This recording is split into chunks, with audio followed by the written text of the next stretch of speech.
नमस्कार दोस्तों, स्वागत है आपका अपने चैनल कल्मिनेशन क्लासेस पर। आज हम क्यूबिक इक्वेशंस के बारे में पढ़ेंगे।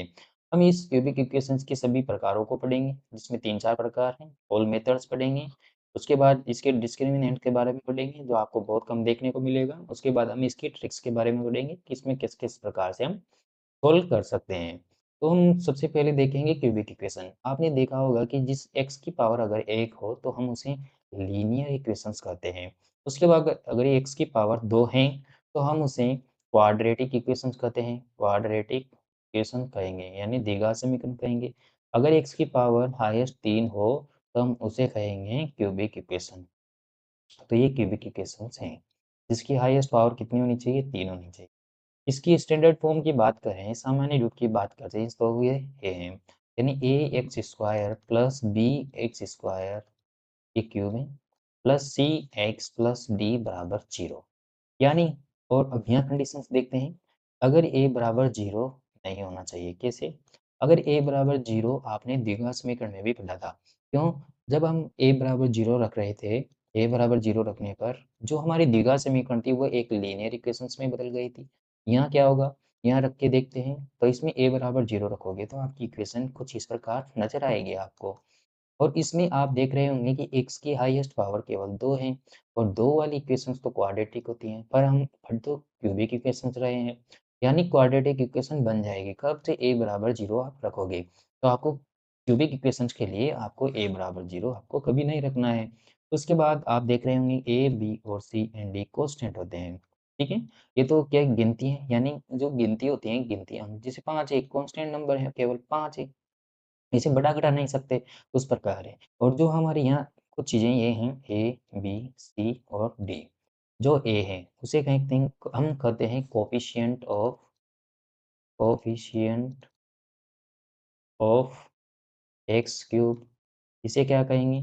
कोएफ़िशिएंट ऑफ एक्स स्क्वायर और इसे कहेंगे कोएफ़िशिएंट ऑफ एक्स और इसे कहेंगे हम कांस्टेंट टर्म, ठीक? उसके बाद नेक्स्ट चलते हैं, इसमें और क्या पढ़ना है हमें? अब देखो स्टैंडर्ड फॉर्म को और डिटेल से पढ़ना चाहें तो कैसे? ये हमारी स्टैंडर्ड फॉर्म है और मैंने आपको एक बात बताई थी कि जिस भी समीकरण में x की जितनी ज़्यादा पावर होती है, यानी जैसे यहाँ स्टैंडर्ड फॉर्म में आप देख रहे होंगे कि x की 3 पावर है यानी क्यूबिक इक्वेशन है।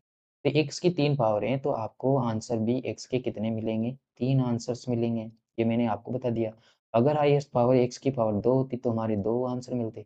जैसे हम क्वाड्रेटिक इक्वेशन में देखते हैं तो हमारे केवल 2 रूट होते हैं।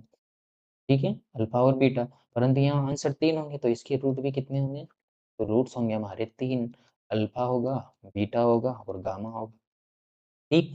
क्यों? क्योंकि x की पावर 3 है तो आंसर 3 होंगे, 3 आंसर होंगे तो अल्फ़ा, बीटा, गामा 3 आंसर हो गए। अब इनसे हम अगर हमें केवल ये दिए गए हों तो इनसे इक्वेशंस कैसे बनाएँगे? कि 3 ज्ञात की इक्वेशन बनाओ, आपको मैंने 3 आंसर दे दिए और 3 आंसर देने के बाद आपसे पूछ रहा हूँ कि आप भाई समीकरण बना के दीजिए। तो समीकरण कैसे बनाएँगे? तो इसके लिए ये फ़ॉर्मूला है। ये किस प्रकार आया? मैंने आपको द्विघात समीकरण में बताया था, इसका वीडियो मैंने डाल रखा है, वहाँ से द्विघात समीकरण की पूरी डिटेल्स देख सकते हैं आप। मैंने एक्स, वाई, जेड डिटेल्स उसमें बता रखी है। अब इसे कैसे बनाएँगे? ये स्टैंडर्ड फॉर्म है हमारी। अब इस स्टैंडर्ड फॉर्म में आप a का भाग दे दीजिए। तो x cube plus b upon a x square plus c upon a x plus d upon a बराबर 0 हो गया। अब इन दोनों की क्या कर दीजिए आप? तुलना कर दीजिए। तुलना करेंगे तो आप देखेंगे एक्स क्यूब की जगह एक्स क्यूब है। उसके बाद जो आप माइनस माइनस यहाँ नहीं है, प्लस है। यहाँ तो क्या है प्लस, तो यहाँ बी अपॉन ए की जगह आपको अल्फ़ा, बीटा और गामा दिख रहा होगा। यानी अल्फ़ा, बीटा, गामा बराबर है, जो माइनस है, माइनस बी अपॉन ए, ठीक है? उसके बाद एक्स स्क्वायर है, प्लस यहाँ भी प्लस है, तो आप यहाँ डायरेक्ट लिख सकते हैं alpha, alpha beta plus beta gamma plus gamma alpha बराबर सी अपॉन ए। उसके बाद आप देख रहे होंगे यहाँ प्लस है, यहाँ माइनस है, ठीक है? यहाँ माइनस दे रखा है तो अल्फ़ा, बीटा और गामा बराबर डी अपॉन ए, वो भी किसका? माइनस का, क्योंकि माइनस लगाना पड़ेगा, तो माइनस के डी अपॉन ए। इसे क्या कहते हैं? इसे हम कहते हैं सम ऑफ रूट्स कहते हैं, ठीक है? इसे हम क्या कहेंगे? हम इसे कहेंगे सम ऑफ टू रूट प्रोडक्ट, यानी 2 रूट्स का हम क्या करेंगे? गुणा कराएँगे, फिर उसके बाद में हम उसके सम करेंगे। तो सम ऑफ रूट्स कब? जब 2 रूट्स रूट्स प्रोडक्ट, यहाँ लिखेंगे products, product, 2 roots at a time. क्या हो गया? 2 एट अ टाइम, यानी एक समय पर 2 का रूट का गुणा कराकर उन्हें हम क्या कराना है? जोड़ना है, ठीक है? उसके बाद ये क्या है? ये है प्रोडक्ट ऑफ रूट। क्या कहेंगे? Product of root minus D upon ये हो गया। ये मैंने सब नेक्स्ट पेज पे लिख रखा है, नेक्स्ट स्लाइड पे लिख रखा है। ये इंपॉर्टेंट फॉर्मूले। सम ऑफ रूट्स किसे कहेंगे? Alpha, beta, gamma minus B upon ये हो गया। प्रोडक्ट्स ऑफ रूट किसे कहेंगे? अल्फा, बीटा, गामा का गुणा करा के माइनस डी अपॉन ए हो गया। और सम ऑफ प्रोडक्ट्स यानी 2 एट अ टाइम, एक समय पर 2 का गुणा कराकर उनको जोड़ देना, वो हो गए सी अपॉन ए। अब इस पर एक क्वेश्चन कर लेते हैं। तो क्वेश्चन क्या है कि मान लो अगर मैंने आपसे डायरेक्ट पूछ लिया कि भाई साहब आपको मैंने 3 रूट दे दिए और इन 3 रूटों से ये 3 आंसर है। मैंने एक्स क्यूब वाली क्वेश्चन है, ये 3 आंसर आपको x बराबर 2, x बराबर 3 और x बराबर 4 दे दिए। आप इससे हमें एक 3 घात वाली समीकरण बनाकर दीजिए, यानी क्यूबिक इक्वेशन बनाकर देना है। तो कैसे बनाएँगे? तो आपको सबको पता होगा कि हम इसे किस प्रकार लिख सकते हैं, x माइनस का 2 बराबर 0, x माइनस का 3 बराबर 0, x माइनस का 4 बराबर 0 लिख सकते हैं। अब अगर मैं इन तीनों कोष्ठकों को मल्टीप्लाई करा दूँ, तो मैं इक्वेशंस चला सकता हूँ। यानी x माइनस 2 को मल्टीप्लाई कराना है और x माइनस 3 को मल्टीप्लाई कराना है, x माइनस 4 को मल्टीप्लाई करा 0। इसको मल्टीप्लाई कराना है, तो इनको गुणा करा दीजिए आप। किस प्रकार गुणा कराएँगे? इस वाले x का इस वाले कोष्ठक से मल्टीप्लाई करा दीजिए पहले और फिर इस वाले पूरे कोष्ठक से मल्टीप्लाई करा दीजिए। कैसे? तो x का मैं इस कोष्ठक से मल्टीप्लाई कराऊँगा, तो x का मल्टीप्लाई कराऊँगा तो x स्क्वायर, फिर x का माइनस 3 से कराऊँगा तो माइनस के 3x, फिर उसके बाद माइनस इसका इसका मल्टीप्लाई कराऊँगा तो माइनस के 2x और माइनस के 2x और माइनस के 3 देखिए माइनस का 2 और माइनस का 3 क्या हो गया? प्लस का 6 हो गया। ये हमारा एक इक्वेशन बनी। के बाद x माइनस 4 को ऐसे ही रहने देते हैं। फिर इसके बाद इसे सॉल्व कर देते हैं तो माइनस का 3 माइनस का 2x कितना हो गया? माइनस के 5x हो गए प्लस के 6 ये हो गए, ठीक है? उसके बाद x माइनस का 4 हो गया। अब इस x को इस कोष्ठक से पूरे से मल्टीप्लाई करा दीजिए, फिर माइनस 4 से मल्टीप्लाई करा दीजिए। x से मल्टीप्लाई कराएँगे तो x क्यूब हो जाएगा, फिर इसे मल्टीप्लाई कराएँगे तो 5x स्क्वायर हो जाएगा, फिर उसके बाद इससे कराएँगे तो प्लस के 6x हो जाएगा। उसके बाद अब माइनस 4 से यहाँ गए, तो माइनस 4 से x स्क्वायर को कराओगे तो माइनस के 4x स्क्वायर हो जाएगा। उसके बाद माइनस के 5x और माइनस का 4 कितना हो जाएगा? प्लस के 20x हो जाएगा। उसके बाद माइनस का 4 इंटू प्लस के 6 तो माइनस के 24 हो जाएँगे बराबर 0। अब इसे यहाँ पे एडजस्ट करना है, x क्यूब तो ये x क्यूब हो गया। उसके बाद माइनस के 5x स्क्वायर और माइनस के 4x स्क्वायर कितने हो गए? माइनस के 9x स्क्वायर हो गए। फिर प्लस के 6x और प्लस के 20x कितने हो गए? प्लस के 26x हो गए। उसके बाद उसके बाद देखेंगे तो माइनस के 24 ऐसे के ऐसे ही है, ये 0 हो गया। तो ये हमारी इक्वेशंस क्या बन गई? ये वाली इक्वेशन बन गई, ये हमारे आंसर्स हो गए, ये हमारी 3 घात वाली समीकरण बन गई। अगर हम इसे उस फ़ॉर्मूले से बनाना चाहें तो फ़ॉर्मूला क्या था हमारा? फ़ॉर्मूला लिख लेते हैं एक बार। तो फ़ॉर्मूला मैं यहाँ लिख देता हूँ, x cube minus alpha plus beta plus gamma x square plus plus याद रखना है, ये माइनस था, ये प्लस है। उसके बाद alpha beta plus beta gamma plus gamma alpha x minus alpha beta gamma बराबर 0। अब पहले मुझे ये चाहिए, ये चाहिए, ये चाहिए। तो alpha plus beta plus gamma तीनों को जोड़ दो। तो 2 प्लस 3 प्लस 4 ठीक है? तो ये कितने हो गए? 9 हो गए। 2 4 3 7 2 9 हो गए। फिर alpha beta gamma plus gamma alpha बराबर कितने हो गए? 2 into 3 plus 3 into 4 plus 4 into 2 हो गए। उसके बाद इसको जोड़ेंगे तो 6 हो गए, 12 हो गए, 8 इनको जोड़ेंगे तो आप 26 ठीक है? 12 और 8 20 और 26 हो गए। उसके बाद में अल्फ़ा, बीटा और गामा बराबर कितने होंगे? 2 इंटू 3 इंटू 4 ठीक है? यहाँ आप देख रहे होंगे कि अल्फ़ा बराबर कितना है? 2 है और बीटा बराबर कितना है 3 है और गामा बराबर कितना है 4 है। यही तो आंसर है हमारे 3। ठीक है, ये आंसर दे रखे हैं, हमें रूट दे रखे हैं। ठीक है, ये कितने हो गए 4 तिया 12 दूनी 24 हो गए। अब इस इन सभी की मानों को एक मान ये हो गया, दूसरा मान ये हो गया, तीसरा मान हो गया। तीनों मानों को आपको इस इक्वेशन में रखना है, इस फॉर्मूले में रखना है। तो आप x3 x की power 3 minus alpha beta gamma जोड़कर कितना हुआ 9, तो 9x² हो गया। उसके बाद plus alpha beta gamma x कितना हो गया, ये गुणा कराने के बाद ये हो गया 26, तो 26x हो गया। उसके बाद माइनस अल्फा बीटा और गामा कितना हो गया, गुणा कराने के बाद 24, तो 24 बराबर 0। तो जो इक्वेशंस ये थी वही इक्वेशंस क्या है, ये है। तो ये हमारी इक्वेशंस हो गई 3 घात वाली। बस ठीक है, नेक्स्ट देखते हैं। नेक्स्ट नेक्स्ट आपने 3 ये दे रखे हैं, यानी यहाँ अल्फा बराबर 1 है, बीटा बराबर माइनस ये 2 है और गामा बराबर 1/2 दे रखे हैं। ठीक है, अब सम करेंगे, यानी alpha plus beta plus gamma करेंगे तो क्या आएगा आंसर, माइनस के 1/2। ठीक है, इन तीनों को जोड़ दिया, तीनों को जोड़ने के बाद माइनस के 1/2 बच गए। उसके बाद पेयर ऑफ प्रोडक्ट्स यानी क्या हो गए, alpha beta plus beta gamma plus gamma alpha, इनको गुणा कराया, गुणा कराने के बाद जोड़ दिया दो को, तो कितना आंसर आया, वो आ गए माइनस के 5/2। उसके बाद अगर इनके गुणे की बात करें तीनों की, तो प्रोडक्ट्स यानी अल्फा बीटा और गामा, तो ये हो गए, तो इसका आंसर आ गया -1। अब इसे फॉर्मूले में रख दीजिए। फॉर्मूला कहता है एक्स क्यूब माइनस माइनस था, उसके बाद जो प्रोडक्ट सम ऑफ प्रोडक्ट्स कितना था, माइनस का 1/2 था। फिर उसके बाद में एक्स स्क्वायर, फिर प्लस अब 2 का गुणा करके उनको जोड़ने वाला, तो माइनस का 5/2 और एक्स, फिर माइनस, फिर उनका गुणा, तो माइनस का गुणा कितना आया 1, ये हो गया 0 हो गया। अब इसको हल करेंगे तो आपको ये इक्वेशन मिलेगी। अभी इक्वेशन में आपको ये 2 नज़र आ रहे हैं, तो आप यहाँ से 2 से मल्टीप्लाई करा दीजिए, यानी एक्स क्यूब को 2 से मल्टीप्लाई करेंगे तो एक्स क्यूब प्लस 1/2 से कराएंगे तो 2 से 2 कट जाएगा, तो एक्स स्क्वायर बच जाएगा। उसके बाद में 5 एक्स 2 से 2 कट जाएगा और प्लस 1 बराबर 0। ये हमारी 3 घात वाली समीकरण बनी नहीं, बनी, बन गई। तो यही हमारी 3 घात वाली समीकरण है। इस प्रकार आप रूट से क्या कर सकते हैं, आप 3 घात वाली समीकरण को ला सकते हैं। ठीक है?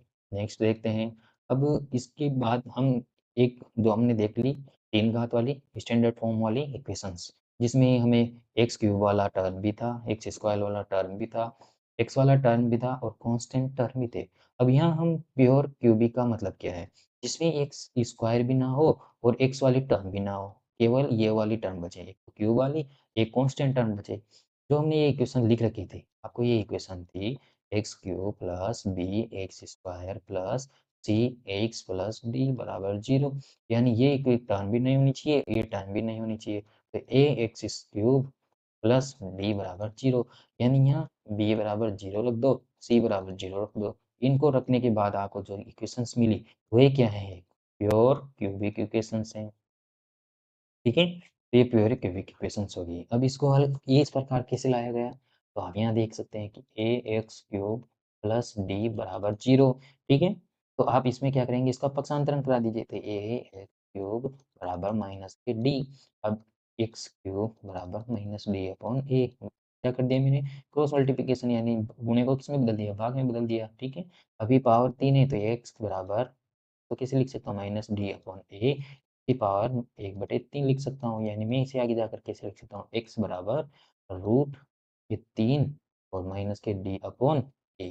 ठीक है, इस प्रकार ये फॉर्मूला बन गया हमारा। ठीक है, तो ये प्योर क्यूबिक इक्वेशंस का फॉर्मूला बन गया। इसकी मान लाने के लिए हम क्या करेंगे, एक्स को इस वाले फॉर्मूले से पुट कर देंगे तो एक्स की वैल्यू हमारी आ जाएगी। हमारी एक्स की कितनी वैल्यू होगी, 3 वैल्यू होगी, क्योंकि हमारे पास एक्स की कितने पावर थी, 3 पावर थी। ठीक है, ठीक है, और यहाँ जो हमारी रूट किसमें आया, माइनस में आया। अगर डी या ए माइनस से कोई भी माइनस वाला आ गया, जैसे डी अगर माइनस वाला आ गया तो ये प्लस वाला हो जाएगा, हमें क्या मिलेगा, रियल नंबर मिलेगा आंसर। अगर डी और ये पॉजिटिव है तो ये नेगेटिव बना रहेगा, यानी इमेज है। तो हमें यहाँ क्या मिल सकता है, रियल भी मिल सकता है और इमेजिनरी, दोनों आंसर्स मिल सकते हैं।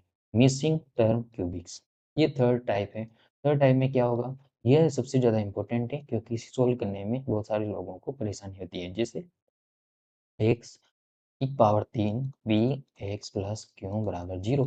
अगर मैं इस वाली इक्वेशंस में एक्स स्क्वायर वाले टर्म को हटा दूं तो ये जो तीनों टर्म बचे वही हमारे क्या है, मिसिंग टर्म क्यूबिक है। यानी यहाँ एक्स स्क्वायर वाली टर्म को नहीं लिखा जाता, एक्स स्क्वायर वाली टर्म को छोड़ दिया। तो इसे सोल्व करेंगे कैसे? इसको सोल्व करने के लिए एक फॉर्मूला होता है, उसे कहते हैं हम कार्डानो मेथड्स। कार्डिनो मेथड्स क्या होता है? ये रहा हमारा कार्डिनो मेथड्स, ये एक एडवांस मेथड।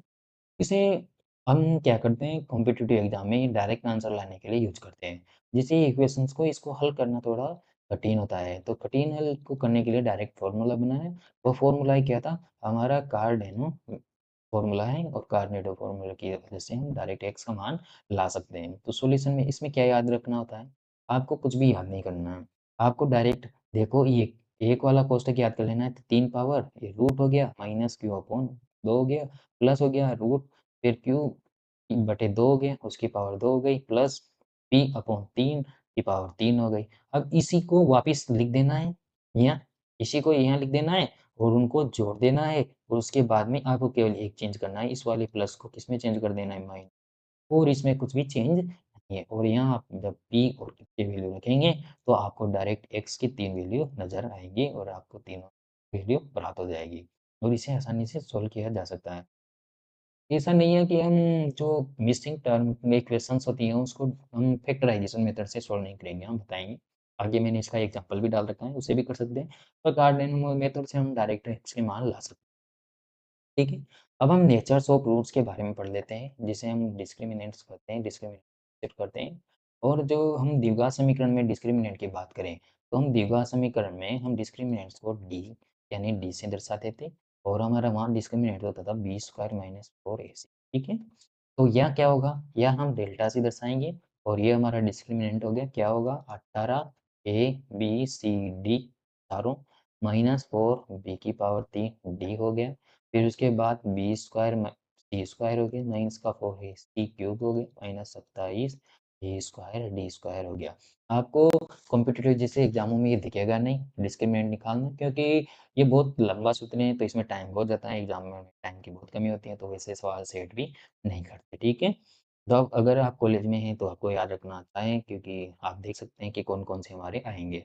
अब यहाँ देखते हैं कि किस-किस प्रकार हैं। अगर डेल्टा ग्रेटर देन 0 है, यानी हमारी डेल्टा की वैल्यू कैसी है? पॉजिटिव है, या 0 से बड़ी वाली है। अब कोई भी जैसे प्लस 0.5 भी, यानी 0.5 भी क्या है? पॉजिटिव वैल्यू है। ऐसी वैल्यू आ जाए 5, 10, 15, 25, तो ये सभी क्या है? पॉजिटिव वैल्यू है। तो हमारे तीनों डिस्टिंक्ट रियल रूट्स होंगे, यानी बिना आयोटा वाले होंगे, एक तो आयोटा वाला नहीं होगा, उसके बाद तीनों जो आंसर्स आएँगे एक्स के तीनों आंसर्स होंगे 1, 2 और 3, तीनों ही क्या होंगे? अलग-अलग होंगे, अलग होंगे, अलग-अलग होंगे, ठीक है? अलग-अलग होंगे। ये मैंने लिख रखा है डिस्टिंक्ट होंगे यानी अलग-अलग होंगे। अगर डेल्टा बराबर 0 है, यानी हमारे जो तीनों आंसर्स हैं, वो तीनों आंसर्स क्या होंगे? सेम होंगे। क्या होंगे? सेम होंगे। तीनों जो ये आंसर होगा वही ये होगा और वही ये होगा। तीनों आंसर सेम होंगे। उसके बाद डेल्टा लेस देन 0 की बात करें, यानी डेल्टा की वैल्यू कैसी होगी? नेगेटिव होगी। अगर डेल्टा की नेगेटिव वैल्यू है, तो हमारे एक आंसर तो कैसा होगा? रियल होगा। रियल होगा यानी बिना आयोटा का होगा, यानी विदाउट आयोटा होगा। और उसके बाद जो हमारे 2 होंगे, वो कॉम्प्लेक्स वाले होंगे। कॉम्प्लेक्स किसे कहेंगे? मैंने उसमें भी बता रखा है द्विघात समीकरण वाले में भी, अगर मैं यहाँ भी बताऊँ तो अभी बता रहा हूँ। तो कॉम्प्लेक्स वाले होंगे जिसमें a प्लस आयोटा बीजीसी आपकी ये जो समीकरण है वो दिख रही होंगी। जिसमें ये रियल नंबर्स होता है और ये इमेजिनरी नंबर, जहाँ real real number plus imaginary imaginary numbers मिलकर क्या करते हैं, जो संख्या का निर्माण करते हैं वही होती है हमारी कॉम्प्लेक्स, जिसमें रियल नंबर्स भी हो और जिसमें आयोटा वाली नंबर्स यानी इमेजिनरी नंबर्स भी हो, दोनों मिलकर हमारी कॉम्प्लेक्स नंबर्स का निर्माण करते हैं। ठीक। अब कॉम्प्लेक्स नंबर्स क्या है, मैंने बता दिया कि रियल प्लस इमेजिनरी नंबर्स होने चाहिए। क्या? रियल प्लस इमेजिनरी नंबर्स होने चाहिए। तो ए प्लस आयोटा बी, यानी ये रियल हो गया, इमेजिनरी क्या है? कॉम्प्लेक्स हो गया। और इसका अगर कॉम्प्लेक्स कॉन्जुगेटिव लिखना चाहूँ, तो ए माइनस आयोटा बी इसका कॉम्प्लेक्स कॉन्जुगेटिव होता है। और ये दोनों को हम मिलाकर बोलें तो ये होते हैं कॉम्प्लेक्स कॉन्जुगेट पेयर। इन्हें कॉम्प्लेक्स कॉन्जुगेटिव पेयर कहते हैं। ठीक है? ठीक है। अब नेक्स्ट देखते हैं। तो इसमें हम देखें तो ये मैंने एक सवाल डाल रखा है इक्वेशन से, मान लो ये इक्वेशंस दे रखी है। यहाँ हमारे a बराबर कितना है 1 है क्योंकि x की, और b बराबर 0 क्योंकि x स्क्वायर वाला पार्ट नहीं है तो b बराबर 0 हो गया। c बराबर कितना है तो x के आगे देखो आप, c कितना है, ये तो 1 है, और d कितना है 1 है, ठीक है। अब इसकी वैल्यू आप इसमें डेल्टा में रखेंगे तो इसकी वैल्यू कितनी आएगी, -31 आएगी। यानी डेल्टा का मान क्या है, नेगेटिव है। अगर डेल्टा का मान नेगेटिव है तो डेल्टा क्या है, लेस देन 0 है। लेस देन 0 के लिए हम क्या करते हैं, एक तो रियल होगा, एक रियल होगा, और 2 क्या होंगे, कॉम्प्लेक्स वाले होंगे, 2 इमेजिनरी होगी।